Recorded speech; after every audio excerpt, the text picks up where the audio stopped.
And when you use the term a personal computer, you're deliberately avoiding the use of the term home computer, aren't you? Right. We view the home not really as a market yet. We view it more as a location.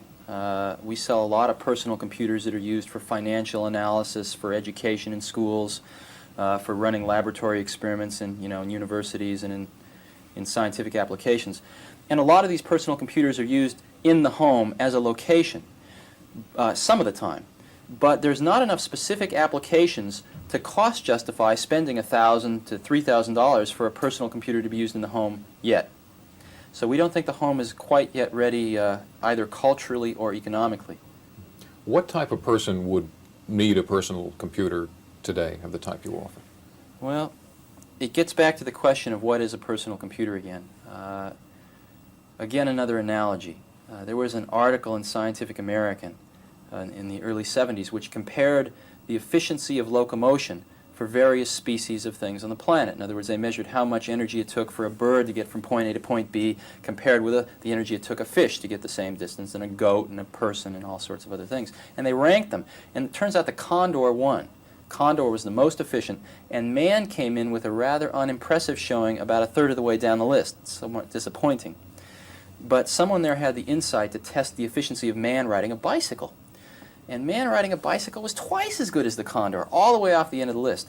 And what it really illustrated was man's ability as a tool maker to fashion a tool that can amplify an inherent ability that he has. And that's exactly what we think we're doing. We think we're basically fashioning a 21st century bicycle here, which can amplify an inherent intellectual ability that man has and really take care of a lot of drudgery to free people to do much more creative work. I mean, what can the computer do that a book can't? I mean, that's the foremost interactive process, isn't it, when you sit down and read and No, it's not. Not at all. If you want to learn about musical instruments, just seeing, Well, you listen to one if you want to learn about musical instruments. No, but you'd like to read about it and then point to it and hear it and maybe point to a particular string and see what that sounds like. Or saying you're studying the human body, you'd like to zoom in on a part, you'd actually like to see an animation of how that works, or say you're in chemistry, you'd like to actually see how that bonding goes together. So the ability to take text and pictures and sounds and animations and have them all together so you can go at your own pace, go get more details, skip over things, ask the computer to quiz you to see if you really understand it. That is a higher form of interaction than the book. I'm Jeff Bezos. And what is your claim to fame? I'm the founder of Amazon.com. Where did you get an idea for Amazon.com? Well, 3 years ago, I was in New York City working for a quantitative hedge fund when I came across the startling statistic that web usage was growing at 2,300% a year. So I decided I would try and find a business plan that made sense in the context of that growth. And I picked books as the first best product to sell online, which making a list of like 20 different products that you might be able to sell. And books were great as the first best because books are incredibly unusual in one respect, and that is that there are more items in the book category than there are items in any other category by far. I think there's a lot to be said for basic amounts of computation. There's a lot of people who agree with me on this, a lot of people who don't.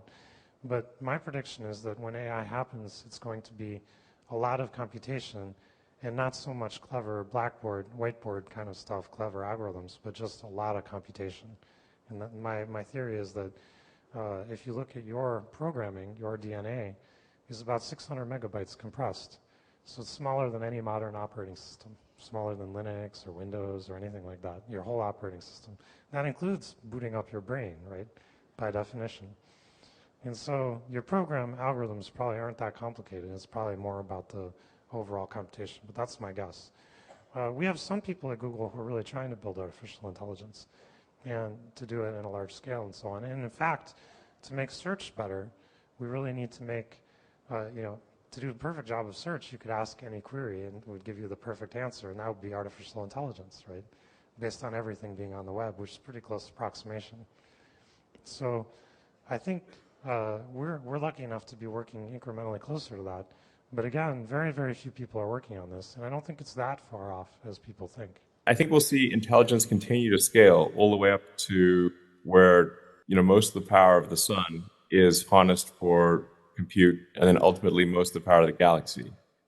Sort of Kardashev 2, Kardashev 3 scale compute. Once you think about artificial intelligence not as sort of this, a destination that you reach, but really as part of the overall escalation of intelligence. Human intelligence is also scaled as as the population has increased and we've been able to store more and more information.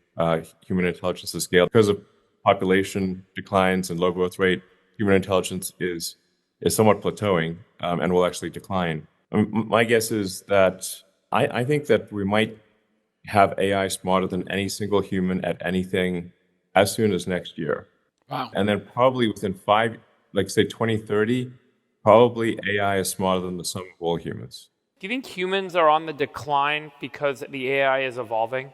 Do you think there's this evolution of the ecosystem on Earth that's underway that we don't really understand the structure of what's going on? Maybe we implicitly know that it's coming. If you're not engaging AI actively and aggressively, you're doing it wrong. You're not going to lose your job to AI. You're going to lose your job to somebody who uses AI. Your company is not going to go out of business because of AI. Your company is going to go out of business because another company used AI. There's no question about that. And so you have to engage AI as quickly as possible. The thing I think the world is not ready for, like people have maybe abstractly thought like, okay, it's going to be a better programmer than me. It's going to be, better at customer support and whatever. I don't think the world has really had the humanoid robots moment yet. And I don't think that's very far away from like a visceral, like, oh man, this is going to do a lot of things that people used to do. So yeah, it's coming. And we have always tried to just be super honest about what we think the impact may be, realizing that we'll be wrong on a lot of details. What happens when the humanoid robots get here? They'll obviously do a lot of jobs, but the point I was trying to make is I think like the first day you're like walking down the street and there's like 7 robots that walk past you doing things or whatever, it's going to feel very sci-fi. Mm-hmm. Well, Optimus is intended to be a sort of a fully functional humanoid robot, and it'll be capable of doing a wide range of tasks. So basically, you can just ask it to walk your dog, take care of your house, babysit the kids, teach the kids, cook dinner, play the piano. It's a generalized humanoid robot. I think everyone will want one. Because why not? I think there'll be at least one for every person, and then a whole bunch more in industry making things. So I think there'll be, my guess is 20 billion-ish. 20 billion humanoid robots. They're going to look like people. You're going to look really like people, or distinguishable from people. You could make them look like people. Would you do that, or you? We're not currently planning on doing that. You watched that OpenAI, some of the latest OpenAI demos with the fake Scarlett Johansson voice, right? I mean, you can imagine people talking to it, can't you, and getting on with it. Telepathy. What do you see continuing to see that integration between, let's say, Neuralink and even Grok as things continue to grow? Grok will actually be able to understand the signals from you. So the Neuralink's connecting to your brain, and then it's sending the signals to Grok. And then Grok can actually understand those signals at kind of like a binary level, as opposed to having to translate it into words. And so we could greatly improve the efficiency with which you can use your Neuralink device. I mean, we're really getting into some interesting philosophical questions or interesting questions. Like if you think about how much your mental capacity, your mind is used to take a complex thought or image in your mind and translate that into words. And it's very lossy, because how can you really, just with words, convey, say, an image that you have in your mind?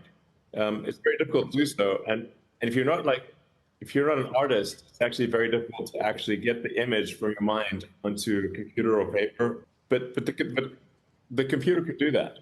You could say, okay, this is the image that you want to produce. Well, let's say that there's a complex series of concepts that you want to convey to someone else. And if both people have a neural link, you'll be able to convey a complex series of ideas, uncompressed in their full form, to someone else's mind, as opposed to reducing complex concepts down to a few sentences and trying to get someone else to hear what those sentences are, decompress those sentences in their mind, and try to understand the concepts that are in your mind. So this is why I call it conceptual telepathy. I had a few great teachers and a lot of mediocre teachers. And the thing that probably kept me out of jail was books. I picked books as the first best product to sell online. Because I could go read what Aristotle wrote or what Plato wrote, and I didn't have to have an intermediary in the way. And a book was a phenomenal thing. It got right from the source to the destination without anything in the middle. Books are incredibly unusual in one respect, and that is that there are more items in the book category than there are items in any other category by far. The problem was you can't ask Aristotle a question. And I think as we look towards the next 50 to 100 years, if we really can come up with these machines that can capture an underlying spirit or an underlying set of principles or an underlying way of looking at the world, then when the next Aristotle comes around, maybe if he carries around one of these machines with him his whole life, his or her whole life, and types in all this stuff, then maybe someday after the person's dead and gone, we can ask this machine, hey, what would Aristotle have said? What about this? And maybe we won't get the right answer, but maybe we will. Send people to Mars.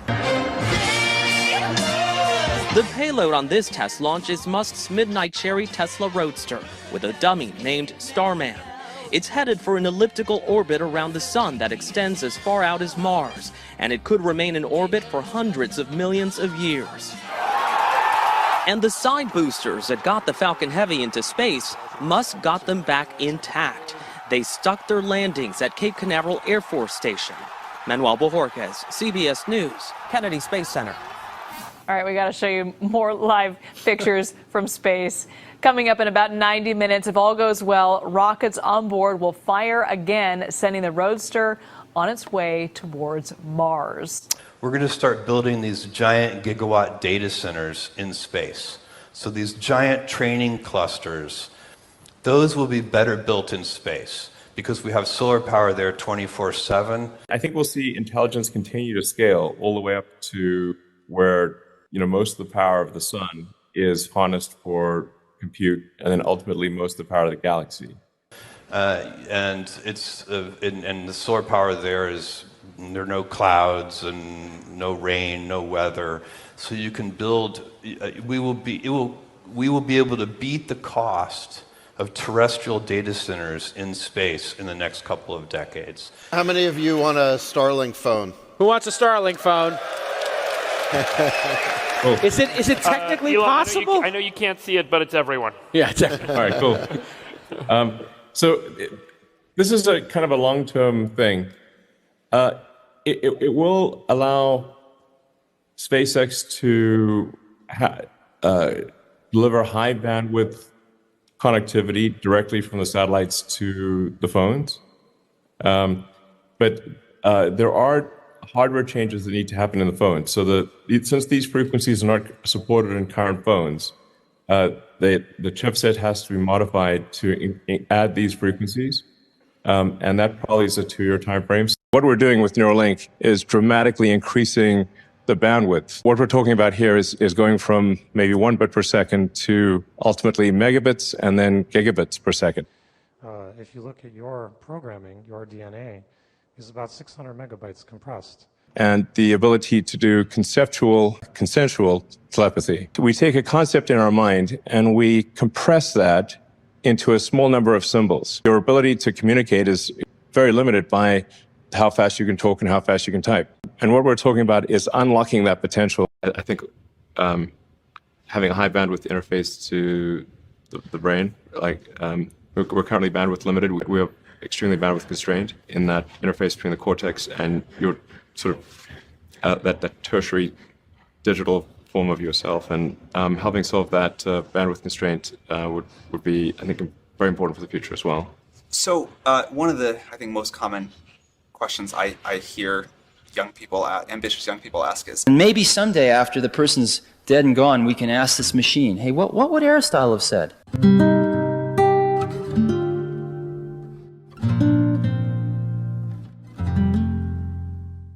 So when maybe you or somebody else creates an AGI system and you get to ask her one question, what would that question be?